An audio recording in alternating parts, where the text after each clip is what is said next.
And welcome back to Hannity. Still ahead tonight, my interview with former Vice President Dick Cheney on Benghazi and more. But first, as the IRS scandal targeting conservatives continues to unravel, the pressing question remains, what political implications will all this have? Now, earlier, Fox learned that the House Ways and Means Committee will hold a hearing on Friday about this very matter. And joining me now with reaction is Kentucky Senator Rand Paul. Senator, your reaction?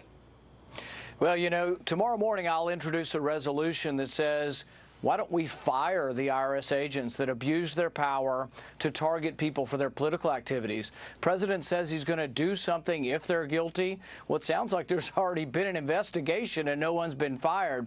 I'm afraid he's going to do about as much as he did after Benghazi.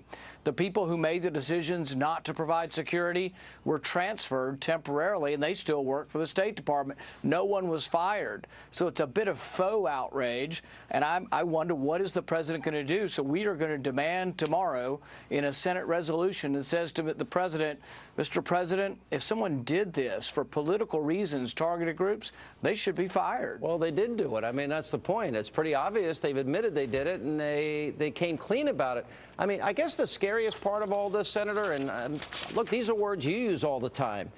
Tea Party, patriot, you want to make America a better place to live.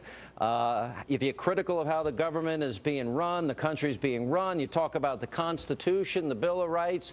I'm surprised you weren't investigated for that matter.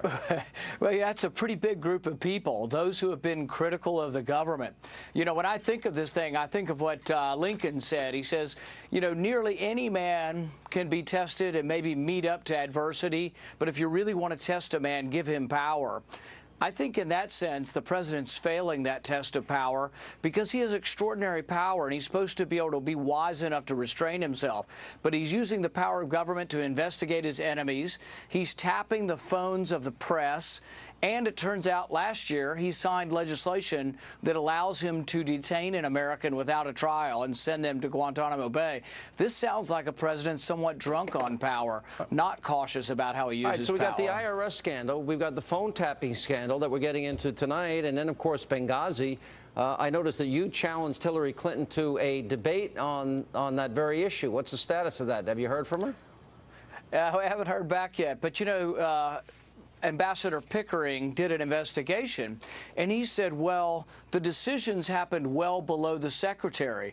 That's precisely my point. The fact that Hillary Clinton was not engaged when they called for help, when they asked for more security from Libya, it went to her underlings, and she's going to let them take the fall.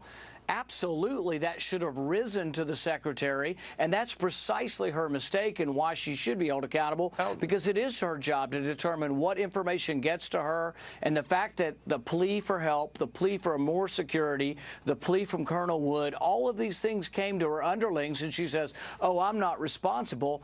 Absolutely, she's responsible for not listening and telling her undersecretaries to give her the information. A lot of press was made about your comment that Obama is working with anti-American globalists plotting against our Constitution.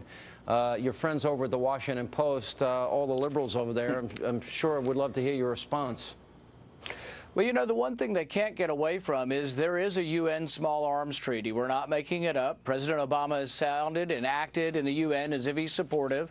It is moving forward, and we are trying to drum up support and publicity for people to say, look, we do not want to have Americans have to obey rules of the United Nations. It goes against our sovereignty. It goes against our Constitution.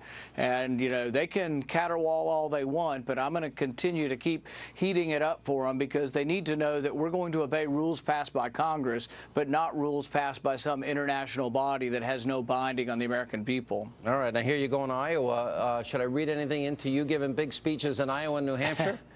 I guess it's just a coincidence, Sean. I don't know why. I keep looking up, and Iowa's on my schedule, New Hampshire's on my schedule, South Carolina. Really? Just now we got all three of them? I only saw two. Can I interpret that? Can I interpret that as you are considering a run for the presidency and that you'd be open to it? I want the party to be bigger. I want to be part of the national team that grows the GOP, and that means going to a lot of these primary states. What happens beyond that, I don't know. But I will tell you, until we start reaching out to African Americans, to Hispanics, to Asian Americans, and saying we are the party of inclusion, and we are the party that will help you to get to work your way up the socioeconomic ladder, when we convince people in a bigger, broader area, I think we'll begin to win again. All right, Senator, good to see you. Thanks for being with us.